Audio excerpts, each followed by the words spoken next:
Hi Joe, how are you today? Great. Today, what we're going to talk about, Sue, we're going to talk about vulnerability, aren't we? Which is a bit of a scary subject. Yeah, it is. And I think it's really on my heart because I'm feeling quite vulnerable at the moment. And it's stages we all go through, isn't it? And it's something where you can either run away from it or you can actually just be in it and sit in it. And I'm really aware this morning when I went for a walk on the beach that I just need to sit in it and just be vulnerable and be aware of it and kind of unravel it. It's a bit like opening a book, really. You don't, when you start a new book, you're not quite sure what's in it. You're not quite sure whether you're going to like it or not. So kind of went there this morning. And don't you find the way the world is, whenever you're in a place like that, you'll find that other people are feeling quite similar. It's like some energy shift in the universe, isn't there? Like, I know at the minute we're coming up to a full moon, and for full moons, people think, oh, whatever, the moon cycle. But then, if the moon can pull oceans, imagine how much energy is out there.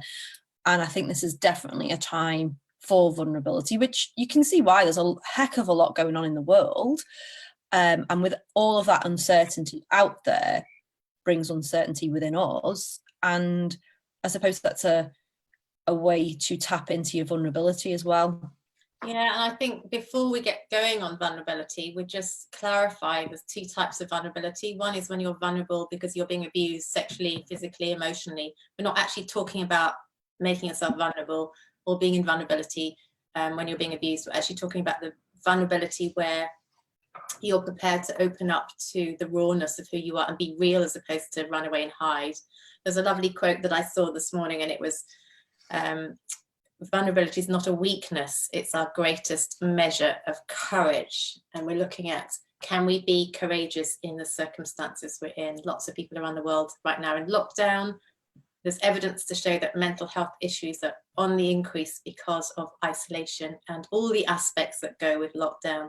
So today it's just really, where are you at as a listener? Mm. What is going on for you? Can you sit in the silence of some pain that's coming up, some trauma that's coming up, and be in that vulnerability? Not to find answers, but just to be in it and to listen to what it's saying. It might be some childhood hurts that are being brought up. It might be a relationship you're in right now. It might be loneliness. It might be fear of having no purpose. Whatever that looks like to you, just be in it, I think, Joe.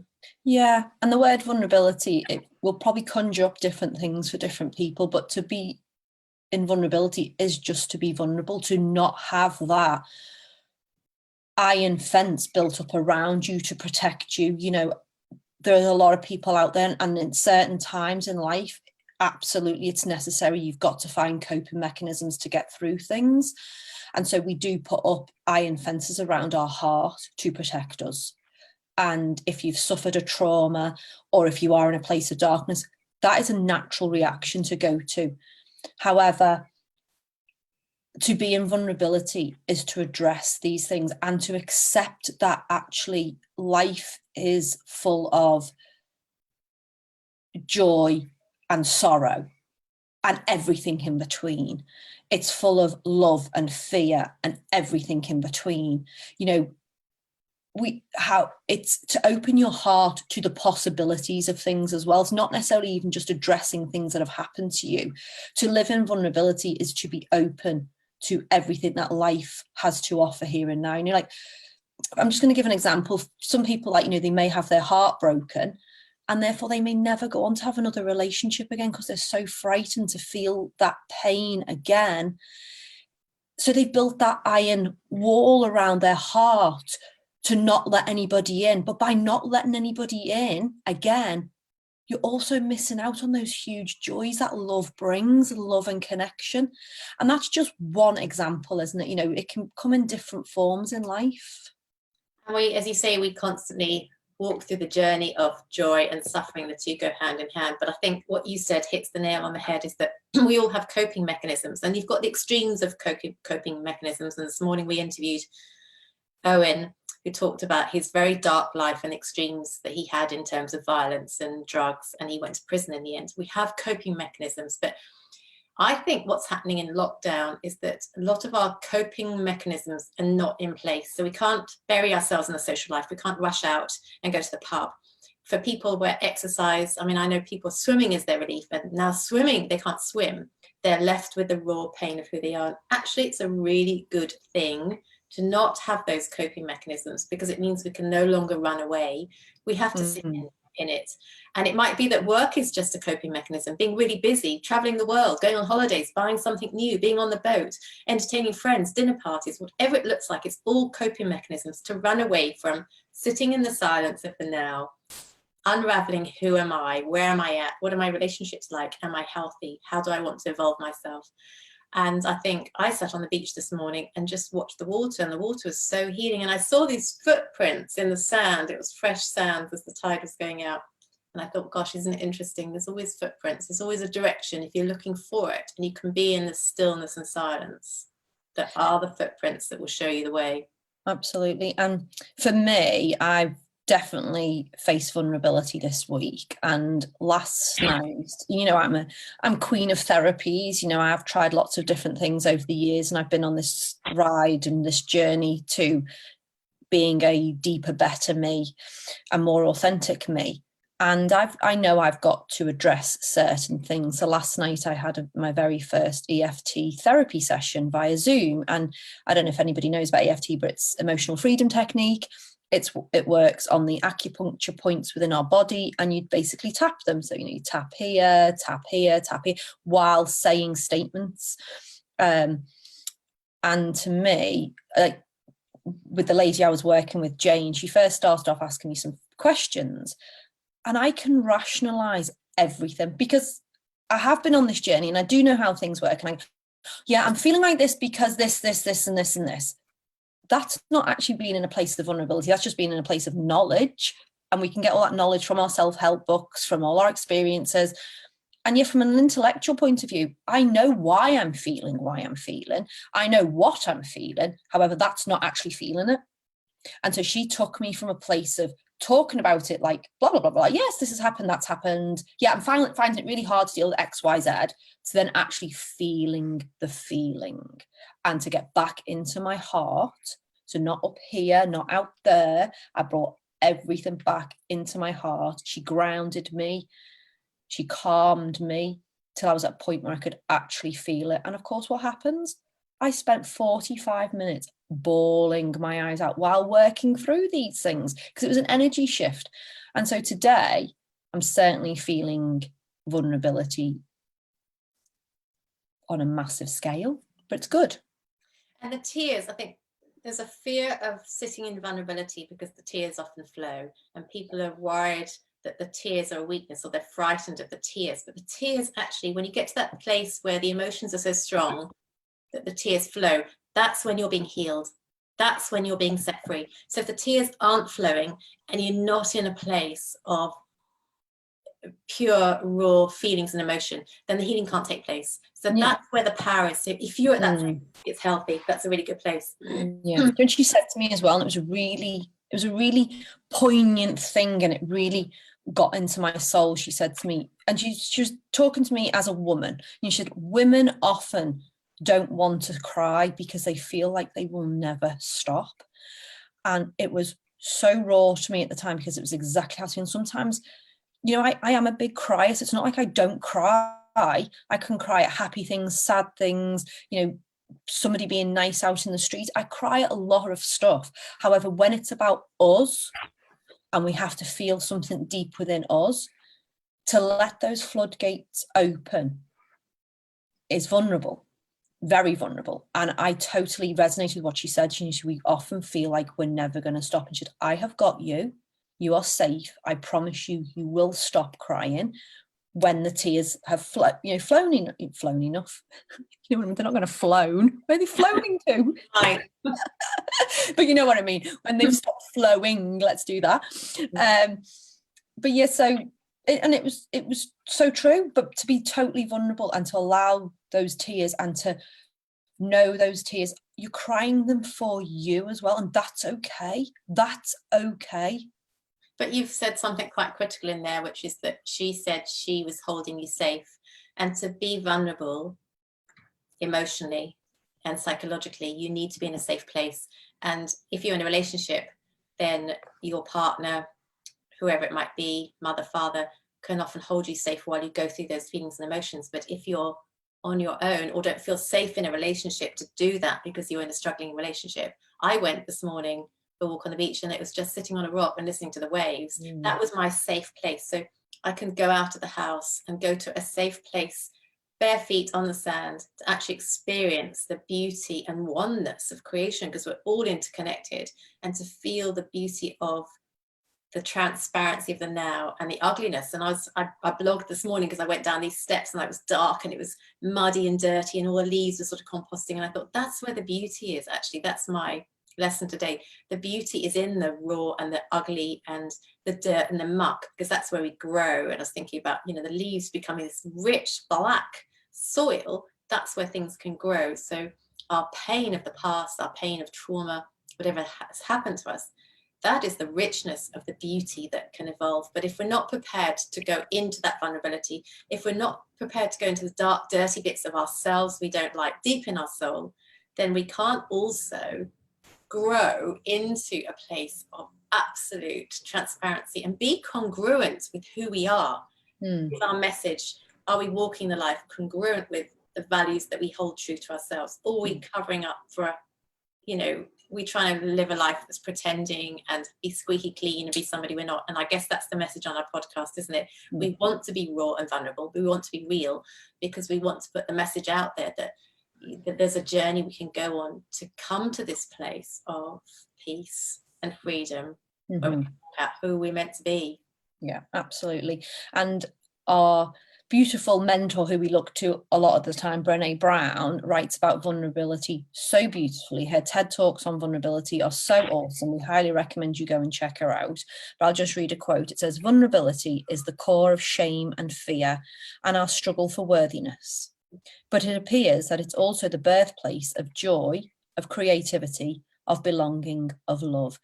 And I think if you think about those words, what she's basically saying is if you don't live in vulnerability, if you live with that iron fence around your heart, then you can't tap into those places of joy, of creativity, of belonging, of love, because you are protecting yourself against them. So you think you're protecting yourself from the lows in life. And don't get me wrong, those lows are really, really hard. But by protecting yourself from the lows, you're at this mediocre state, and you're also protecting yourself from those really amazing highs. And it's with those highs that help us ride those lows. Isn't that interesting, Joe? Because we can protect ourselves so much that we put these barriers up.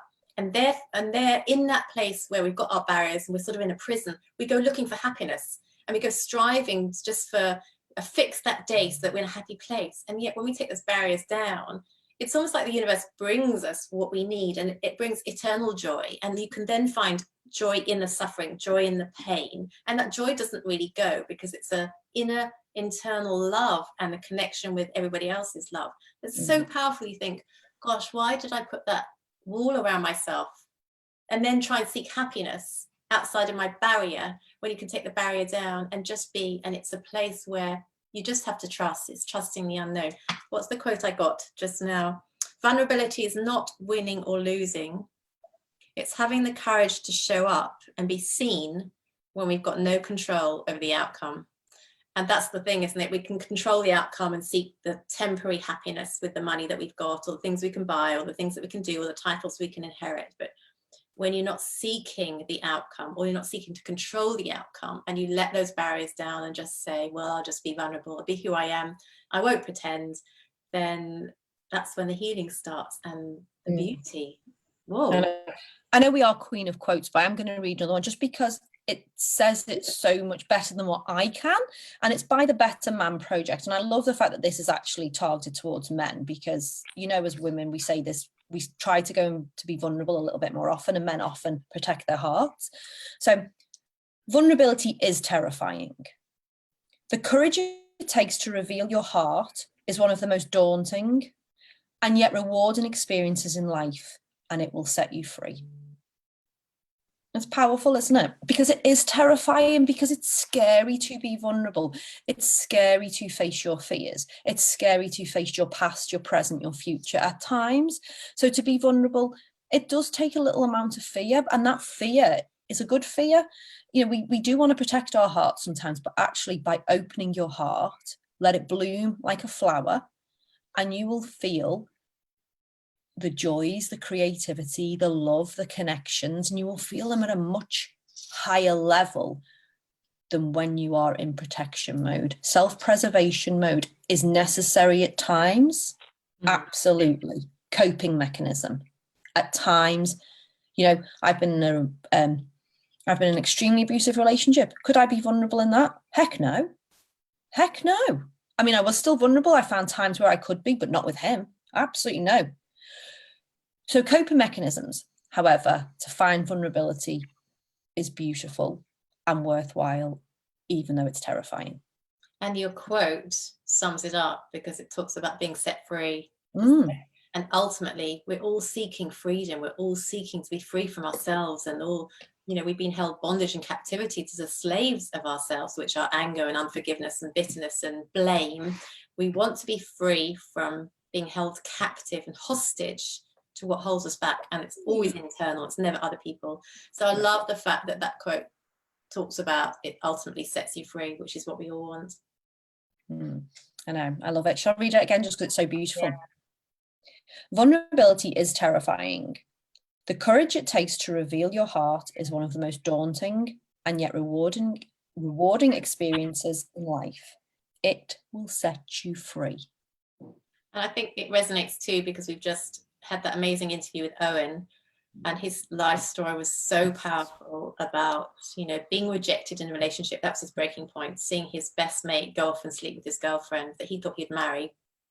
And he ended up with a life filled with alcohol, crime, addiction. He went into the sex trade. He went into gang warfare, didn't he? Debt collection, and he ended up in prison. And now he's working with people on the streets, having lived on the streets himself in a desperate place. And his message of healing and recovery in that was so powerful. It's a really good podcast for our listeners to. But he himself, Amazing. even though he's vulnerable in a lot of areas in his life, he himself admitted that he couldn't be vulnerable at this moment to love, even though he thinks it could be down the line. He knows he's got healing to do there, so therefore couldn't necessarily be in a place of vulnerability to open his heart to love in a romantic way, yet he's opened his heart to love in such a massive way to everybody else. So he's getting that love cup filled up in one way, yet he's not yet vulnerable in the other way. So we can be vulnerable in different areas in life, can't we? Yeah, he's being vulnerable by admitting it, and he's being completely authentic by saying, yes, I've turned my life around.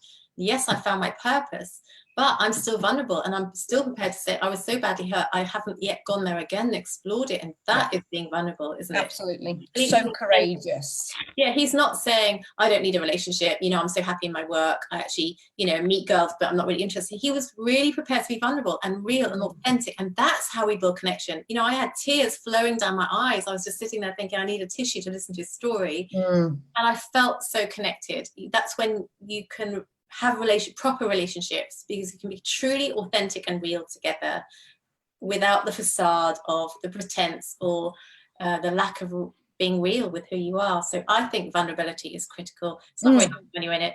Although I think the key, because I'm in it right now, the key is to be really gentle to yourself, be really kind to yourself, slow down, go in slow motion, take time out. My great pleasures are having a lovely hot bath with candles all around me and lighting candles when I eat dinner. That's what I'm going to do today, just have some quiet time with candles and be kind to myself, be gentle to myself. And then the healing will take place, and then there'll be another layer. It's all just layers of us that come off.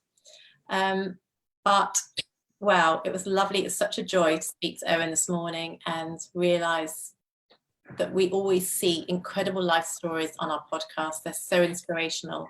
And we hope you as listeners can go on your journey of vulnerability, whether you're in lockdown, whether you come out of lockdown, wherever you're at. Life is hard, and it's just sometimes patting yourself on the back and being in it and acknowledging it and knowing that you'll come out. You've been in a hard place before, you've come out before, and you'll come out again. Yeah, you've survived every day so far. You're doing a bloody awesome job. And you have to always swear on here and bring the tone down. I do, but bloody I thought it had a nice ring to it. I thought it gave the sentence a bit of oomph. Do you know what I mean? Really? Do you know there was a podcast listener yesterday that said, I couldn't listen to your podcast because I heard that you both exercise, and I felt I'm not exercising, I feel worthless. So isn't that interesting? Aww. So I didn't exercise today. But that's been in a place of comparison as well. We don't need to compare. No, we don't. Well, that'll be another topic. Let's do that let's do that tomorrow or the day after. Cool. Well, I'm going to go and sit in my quietness. I might go and light a candle, actually. But to all our listeners, we love you to bits. Thanks for coming on board. And we are releasing today. Joe's releasing today. Lynch. Amazing story. So pop on, listen to the podcast, Pods with Posh and Pool, on our Facebook page, like us on Instagram, go onto YouTube. You can see us make even more of a fool of ourselves than we do when we're just on a podcast. So we're everywhere. Go and find us, like our page, share us with your friends. Have a great day. Take care. Bye.